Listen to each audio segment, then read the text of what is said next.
자비로운 아버지 하나님, 이 아름다운 안식일 아침 저희가 주님을 예배하러 모였사오니 이곳에 강림하셔서 저희의 기도와 찬양과 경배를 받아 주시옵소서.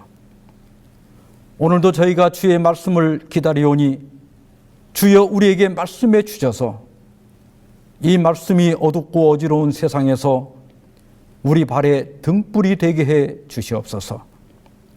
이제 저희가 예배를 시작하오니 모든 순서를 통하여 오직 아버지 홀로 영광받아 주시옵시기를 예수 그리스도의 이름으로 기원하옵나이다. 아멘. 교동문 818장 죄 사함. 여호와는 긍휼이 많으시고 은혜로우시며 노하기를 더디하시고 인자하심이 풍부하시도다. 자주 경책하지 아니하시며 노를 영원히 품지 아니하시리로다. 우리의 죄를 따라 우리를 처벌하지는 아니하시며 우리의 죄악을 따라 우리에게 그대로 갚지는 아니하셨으니 이는 하늘이 땅에서 높음같이 그를 경외하는 자에게 그의 인자하심이 크심이로다. 동이 서에서 먼 것 같이 우리의 죄과를 우리에게서 멀리 옮기셨으며 아버지가 자식을 긍휼히 여김같이 여호와께서는 자기를 경외하는 자를 긍휼히 여기시나니 이는 그가 우리의 체질을 아시며 우리가 단지 먼지뿐임을 기억하심이로다. 여호와께서 말씀하시되 오라 우리가 서로 변론하자. 너희의 죄가 주홍 같을지라도 눈과 같이 희어질 것이요 진홍같이 붉을지라도 양털같이 희게 되리라. 내가 내 허물을 빽빽한 구름같이 내 죄를 안개같이 없이 하였으니 너는 내게로 돌아오라. 내가 너를 구속하였음이니라.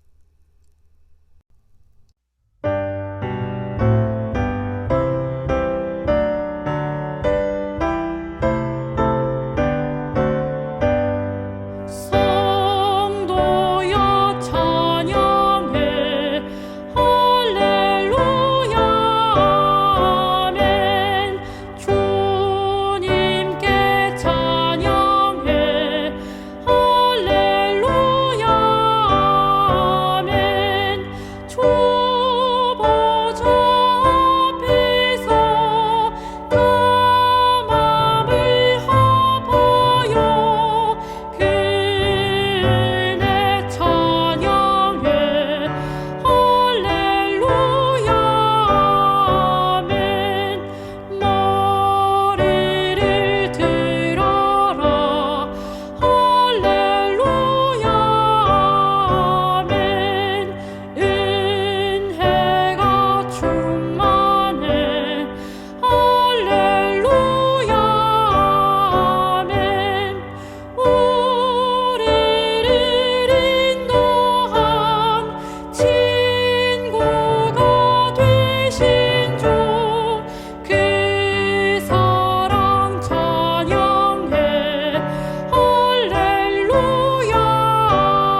먼저 하나님의 말씀 사무엘상 16장 14절로 16절을 봉독하겠습니다.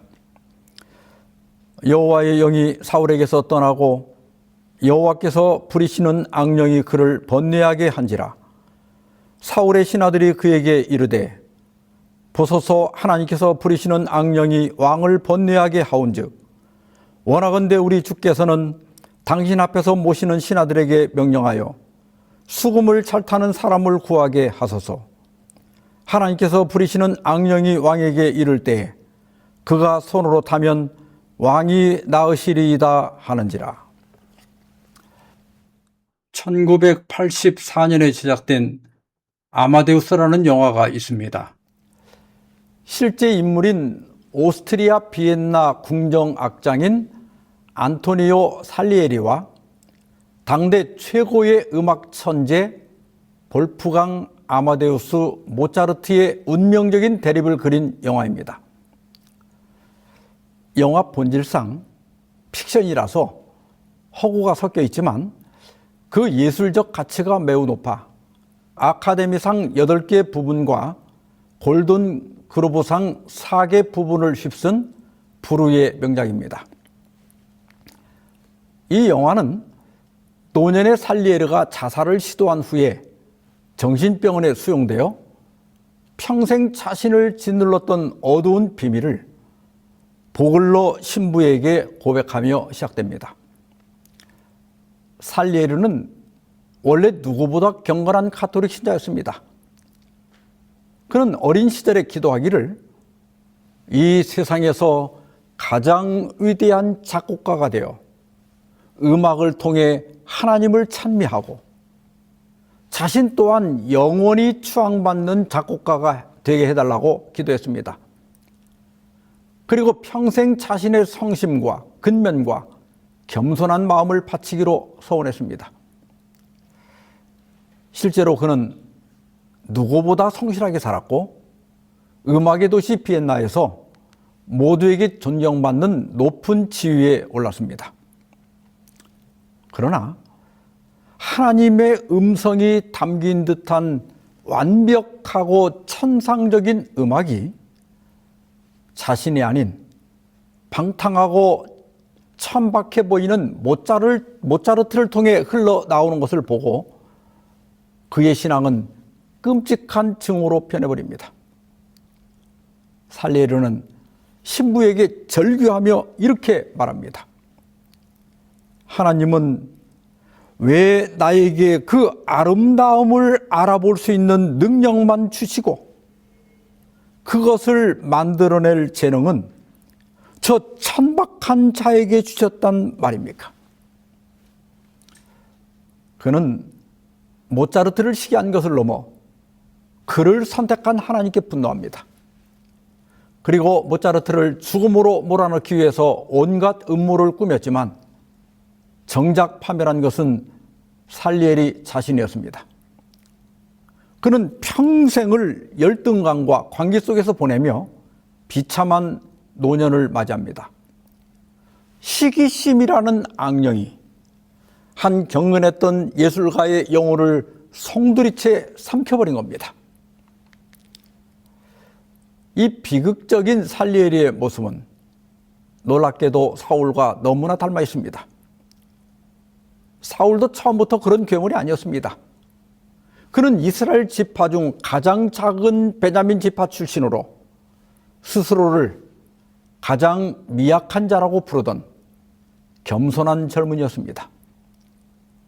왕으로 추대될 때는 친보따리들 사이에 숨을 만큼 수줍음이 많았고 또 키가 크고 준수한 외모를 가진 이스라엘의 촉망받는 왕이었습니다. 무엇보다 그는 하나님의 영에 크게 감동되어 예언을 하기도 했던 성령 충만을 경험한 사람이었습니다. 그러나 막상 왕이 되자 그는 변하기 시작했습니다. 하나님을 의지하는 대신 자신을 의지하고 하나님보다 백성들의 눈치를 살피기 시작했습니다.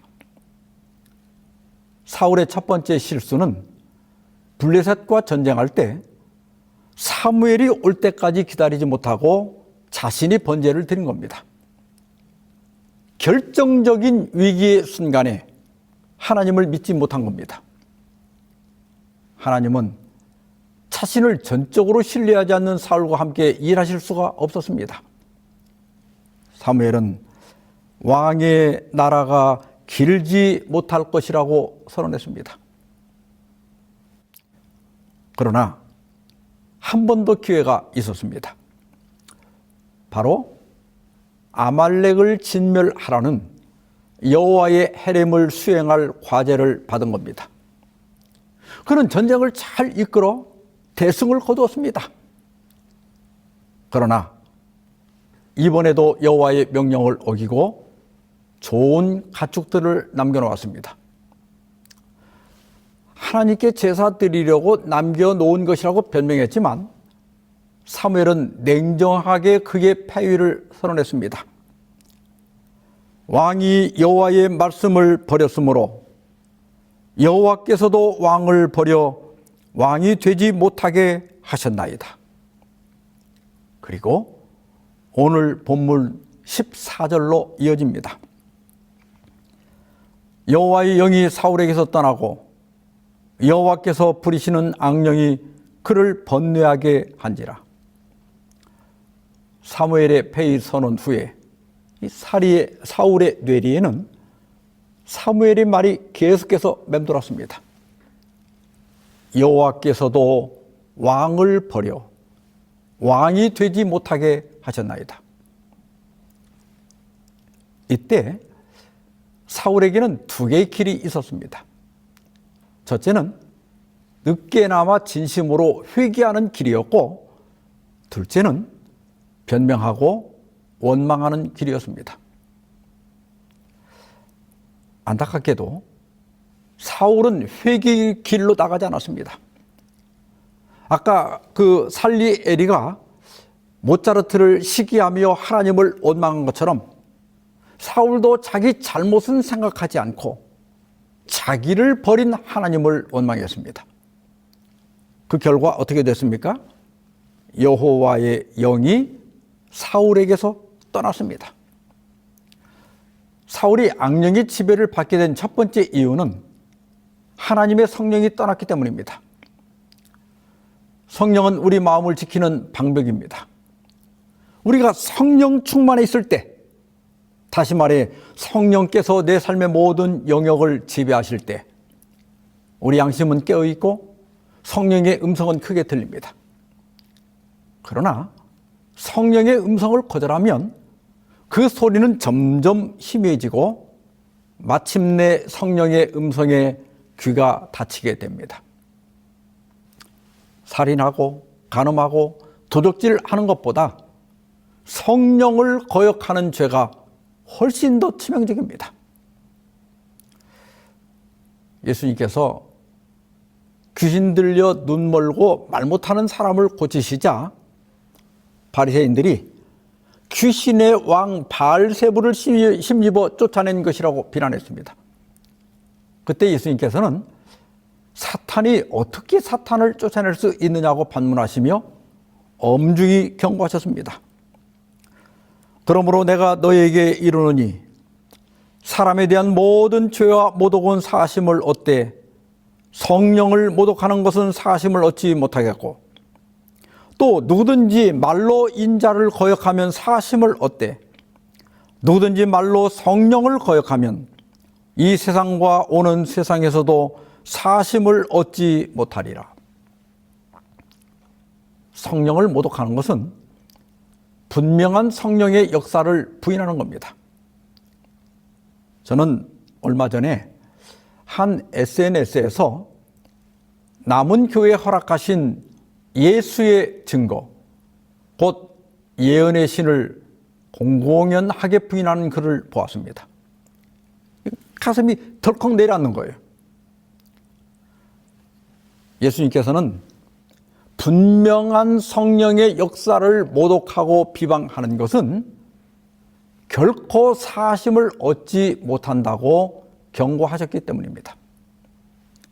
또 하나는 성령 거역죄입니다. 물론 성령의 음성을 한두 번 어겼다고 바로 성령 거역죄가 되는 것은 아닙니다. 엘렌 화이트는 이렇게 설명합니다. 성령을 거역하는 죄란 회개하라는 부르심에 응답하기를 지속적으로 거부하는 죄이다. 성령 거역죄는 성령의 음성을 지속적으로 거부함으로 더 이상 반응하지 않는 상태, 더 이상 회개할 가능성이 없어진 상태를 의미합니다. 여러분, 어떻게 하면 그런 상태에 빠지게 됩니까? 성령께서 내 죄를 지적하시고 책망하실 때 그것을 인정하고 회개하는 대신에 지속적으로 변명하고 핑계하고 합리화하는 겁니다. 그러면 언젠가 마음이 굳어져서 양심의 기능이 마비되고 회개할 가능성이 없어지게 됩니다. 이렇게 되면 이 세상과 오는 세상에서도 사심을 얻지 못한다는 겁니다. 따라서 우리는 성령을 모욕하지 않도록 주의하고 또한 성령을 거역하지 않도록 조심하고 또 조심해야 합니다. 사울에게서 성령이 떠나자 어떻게 됩니까? 여호와께서 부리시는 악령이 그를 번뇌하게 한지라. 언뜻 보면 하나님이 악령을 보내서 사울을 번뇌하게 한 것처럼 오해할 수 있습니다. 구약 성경에는 우리와 다른 독특한 표현법이 하나 있습니다. 그것은 하나님께서 악을 직접 행하신 것이 아니라 보호하시던 손길을 거두시고 허용하신 것을 마치 하나님이 하신 것처럼 기록하는 방식입니다. 사울이 성령을 지속적으로 거절했을 때 하나님께서는 그의 양심을 강제하지 않으셨습니다. 하나님은 인간의 자유를 존중하십니다. 사울이 하나님의 성령을 지속적으로 거절하자 마침내 하나님께서는 보호하시던 손길을 거두신 겁니다.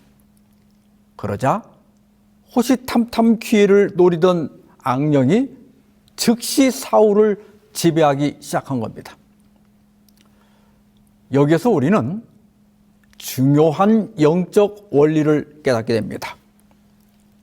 그것은 성령이 떠난 마음은 반드시 악령의 지배를 받게 된다는 사실입니다.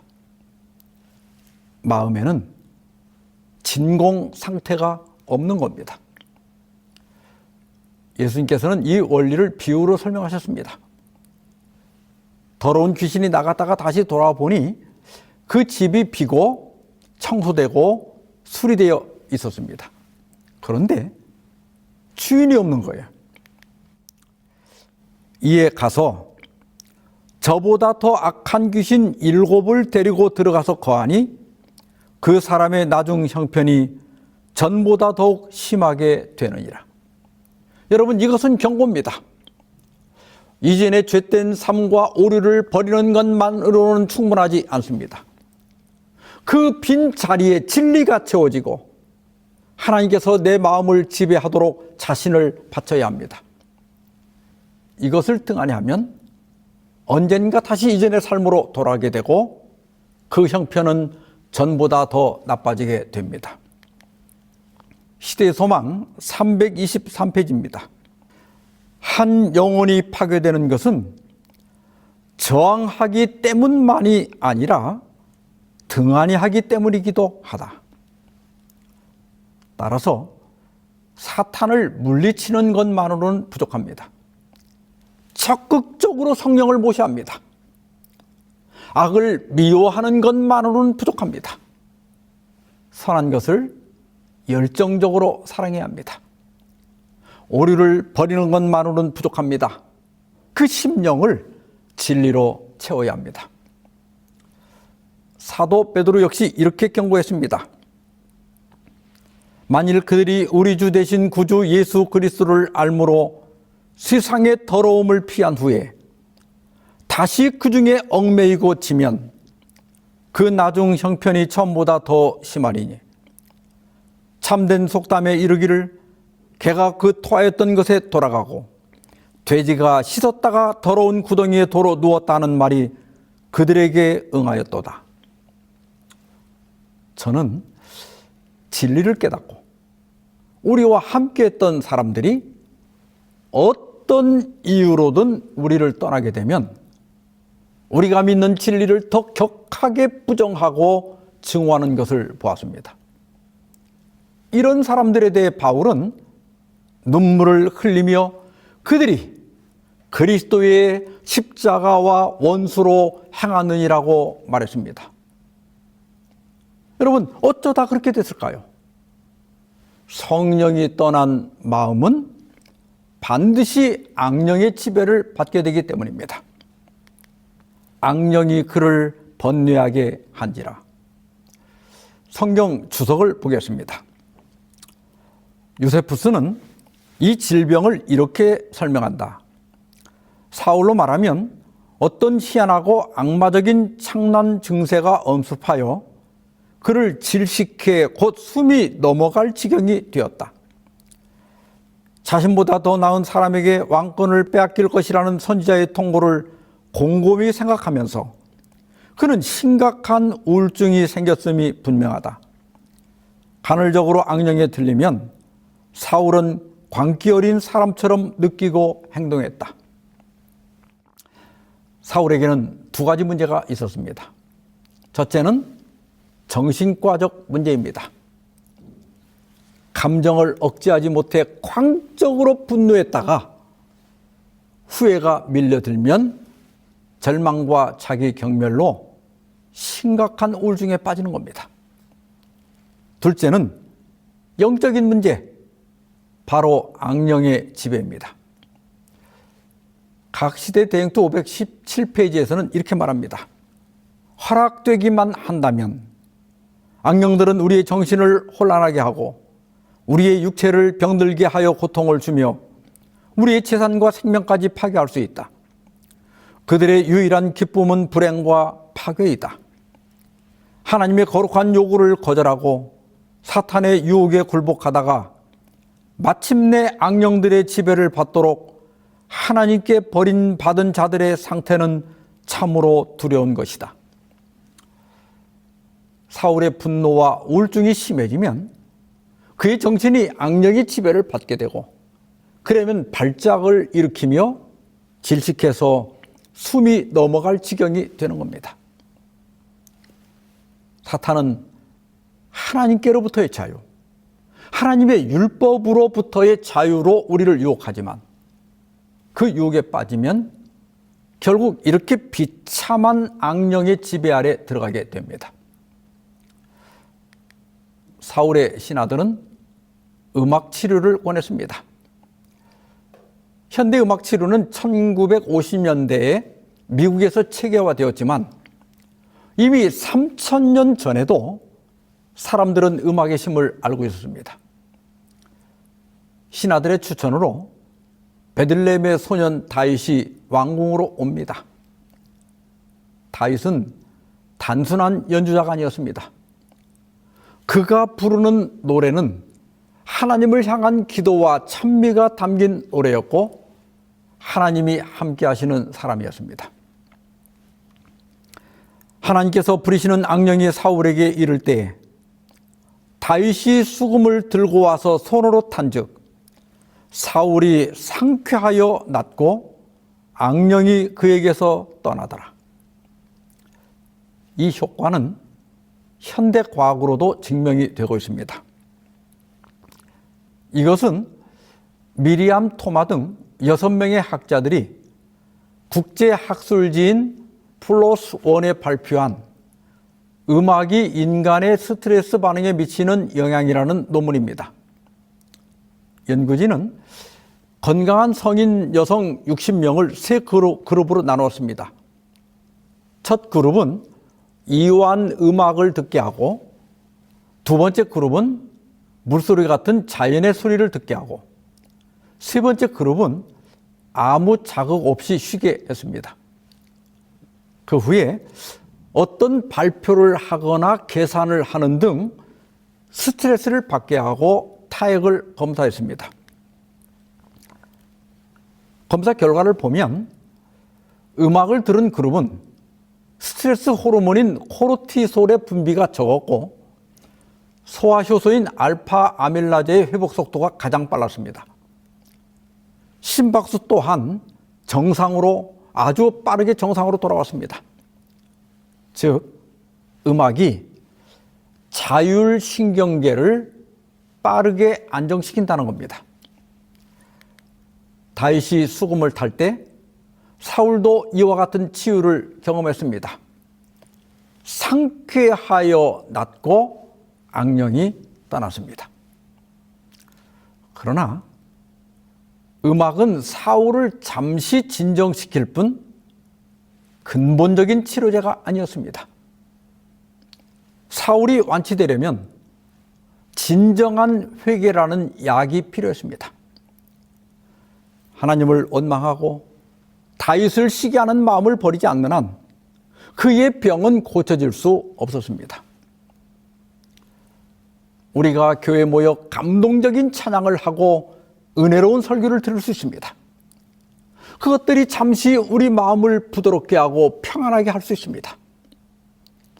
그러나 진정한 회개가 없다면 그것은 단지 진통제에 불과한 겁니다. 우리의 죄된 심령이 완전히 회복되려면, 그리고 하나님 안에서 평안과 구원의 확신을 가지려면 죄를 죄로 인정하고 죄를 슬퍼하고 죄에서 돌이켜야 합니다.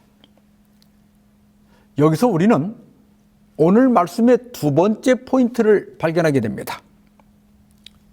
감정의 변화가 회개를 대신할 수 없다. 회개는 단지 죄를 인정하고 후회하는 것이 아닙니다. 죄에서 돌이켜 죄를 버리고 떠나야 합니다. 그러나 사울은 끝까지 회개하지 않았습니다. 그는 다윗에 대한 시기를 버리지 않았고 성령의 역사에 굴복하지 않았습니다. 결국 사울은 예수님의 비유처럼 나중 형편이 전보다 더 심하게 되고 맙니다. 무리가 돌아올 때, 곧 다윗이 블레셋 사람을 죽이고 돌아올 때 여인들이 이스라엘 모든 성읍에서 나와서 노래하며 춤추며 소고와 경세를 가지고 왕 사울을 환영하는데, 여인들이 뛰놀며 노래하여 이르되 사울이 죽인 자는 천천히요 다윗은 만만이로다 한지라. 사울이 그 말에 불쾌하여 심히 노하여 이르되 다윗에게는 만만을 돌리고 나에게는 천천만 돌리니 그가 더 얻을 것이 나라 말고 무엇이냐 하고 그날 후로 사울이 다윗을 주목하였더라. 다윗이 골리앗을 물리치고 돌아올 때 이스라엘 여인들이 나와서 노래합니다. 사울이 죽인 자는 천천히요 다윗은 만만이로다. 다윗이 잘난 척한 게 아닙니다. 그냥 백성들이 기뻐서 부른 노래였습니다. 사실 그날 승리의 1등 공신은 다윗이었습니다. 다윗이 이런 칭송을 받는 것은 당연한 것이었어요. 사울이 함께 박수치며 다윗을 높여주었더라면 그는 더 존경받는 왕이 되었을 겁니다. 그러나 사울은 불쾌하여 심히 노했습니다. 그리고 뭐라고 합니까? 다윗에게는 만만을 돌리고 내게는 천천만 돌리니 그가 더 얻을 것이 나라 말고 무엇이냐. 백성들의 환호 속에서 사울은 다윗에 대한 질투가 끓어오른 겁니다. 그리고 성경은 무서운 기록을 남깁니다. 그날 후로 사울이 다윗을 주목하였더라. 이 주목은 관심이 아닙니다. 의심이고 시기 질투이며 적대감입니다. 사울은 하나님께 인정받는 것보다 사람들의 인정을 더 갈망했습니다. 그는 자존감이 낮은 사람이었어요. 예수님은 나를 위해 죽으셨다. 하나님은 온 세계보다 나를 더 귀하게 여기신다. 나는 사랑받기 위해 태어난 사람이다. 이런 확신이 있는 사람은 다른 사람들의 평가에 흔들리지 않습니다. 나를 아무도 몰라줘도 예수님이 나를 아시니 그것으로 충분한 겁니다. 그러나 사람들의 인정을 갈망하면 박수소리 하나에 영혼이 흔들리고 끊임없이 남과 비교하게 됩니다. 여기서 세 번째 문장을 드립니다. 비교는 시기의 씨앗이고 시기는 악령이 들어오는 문이다. 사울이 시기 질투를 품자마자 어떤 일이 벌어집니까? 그 이튿날 하나님께서 부리시는 악령이 사울에게 힘있게 내리매 그가 집안에서 정신없이 떠들어대므로 다윗이 평일과 같이 손으로 수금을 타는데 그때에 사울의 손에 창이 있는지라 그가 스스로 이르기를 내가 다윗을 벽에 박으리라 하고 사울이 그 창을 던졌으나 다윗이 그의 앞에서 2번 피하였더라. 여러분, 이 장면을 상상해 보십시오. 한쪽에는 찬양이 있고 다른 쪽에는 사리가 있습니다. 같은 공간, 같은 예배당이라도 서로 다른 영이 지배할 수 있습니다. 성령께서 그 마음을 지배하지 않는 사람, 시기심에 불타는 사람에게는 거룩한 찬양 소리도 치유가 아니라 자극이 될 뿐입니다. 이후에 사울은 더 교활해집니다. 맏딸 메랍을 미끼로 다윗을 전쟁터로 내몰아 죽이려고 했고 그것이 실패하자 둘째 딸 미가를 미끼로 블레셋 사람의 포피 100개를 가져오라고 요구합니다. 다윗이 블레셋 군대에게 죽기를 바란 겁니다. 그러나 다윗은 200명을 죽이고 돌아와 마침내 왕의 사위가 됩니다. 이제 사위가 되었으니 마음을 돌릴만도 하지 않습니까? 그러나 성경은 말합니다. 사울이 다윗을 더욱더욱 두려워하여 평생의 다윗의 대적이 되니라. 처음에는 믿음으로 기다리는 일에 실패했고 그 다음에는 순종에 실패했고 마지막에는 회개에 실패했습니다. 그는 점점 더 파멸의 길로 나아갔고 성령 거역죄라는 돌이킬 수 없는 강을 건너고 말았습니다.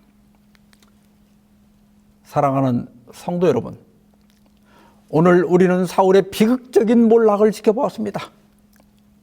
총망받던 겸손한 청년이 시기와 질투에 눈이 멀어 성령을 거역하고 결국 악령의 지배를 받으며 파멸해가는 이 과정은 우리에게 큰 두려움을 줍니다.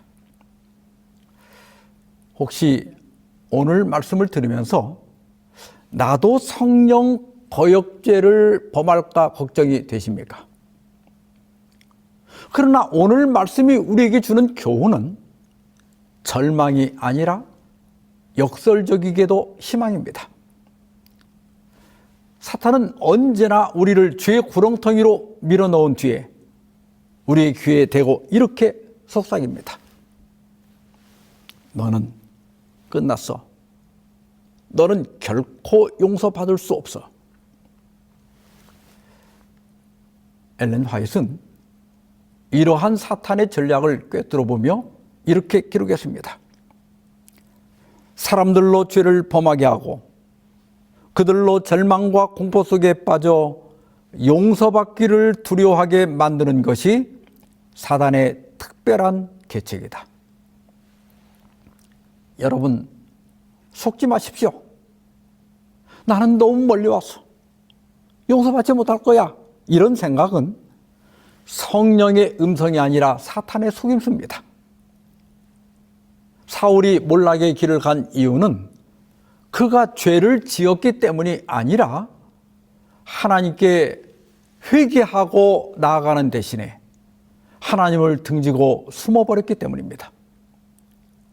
만약 자신의 부족함 때문에 아파한다면 하나님의 뜻대로 살지 못해 안타까워하는 거룩한 근심이 있다면 여러분 안심하십시오. 그것은 성령께서 아직 여러분을 포기하지 않으셨다는 가장 확실한 증거입니다. 영국의 유명한 성경 주석가 매튜 헨리는 이 영적 비밀을 다음과 같이 명쾌하게 정리했습니다. 자신이 용서받지 못할 죄를 범하지 않았을까 두려워하는 사람들은 오히려 그들이 그 죄를 범하지 않았다는 확실한 증거를 보여주는 것이다.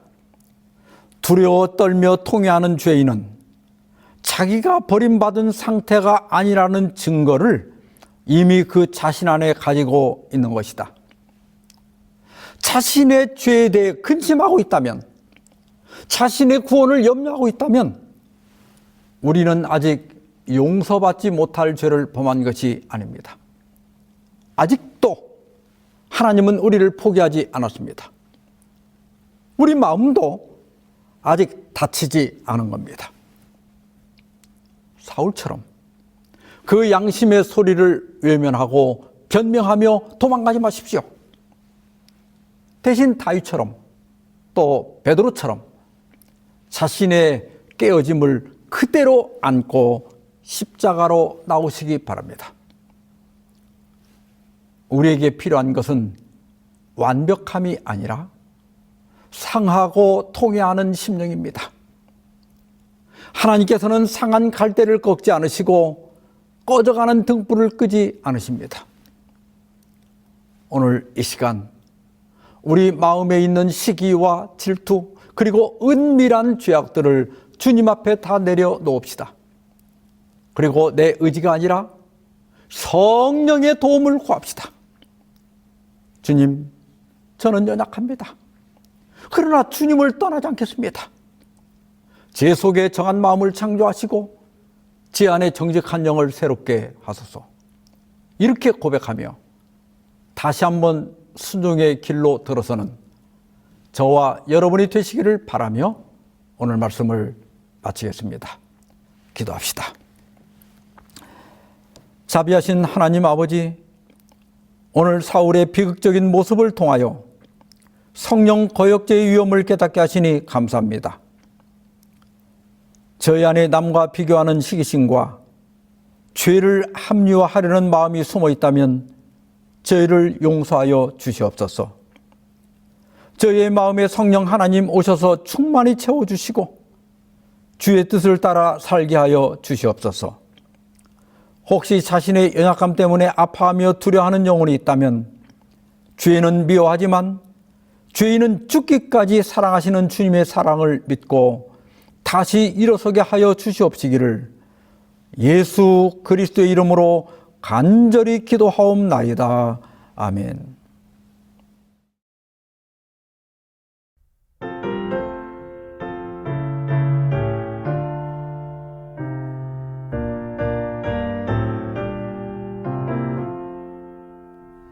주님 섬긴다 하면서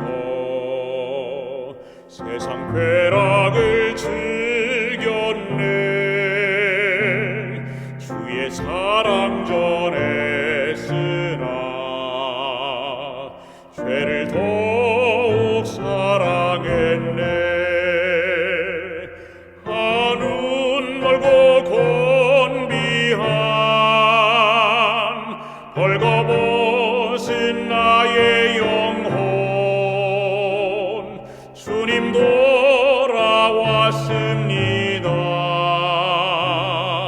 내 눈물을 보옵소서. 주의 애타는 사랑을 어느 누구가 알리요. 다시 꽂히고자 징계 허락하시었네. 종일 죄짐에 눌리니 나의 뼈가 쇠하도다. 주님 돌아왔습니다. 내 눈물을 보옵소서. 주님 은혜가 아니면 나의 모습 어찌할리. 매인 사슬 풀어주리. 오직 예수 그리스도 나의 모든 죄 고안호 뜻을 굳게 정하리다. 주님 돌아왔습니다. 내 눈물을 보옵소서. 주는 거룩한 하나님 나의 임금 되시도다. 나의 입을 열으소서. 힘을 다해 찬송하리. 주께 죄삼 받은 자 성령 충만 주시도다. 주님 돌아왔습니다. 내 생명을 받으소서.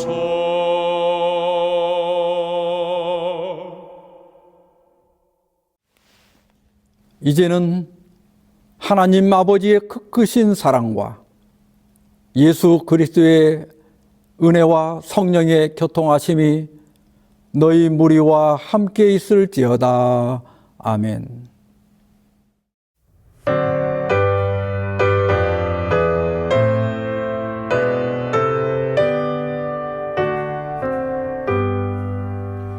내 주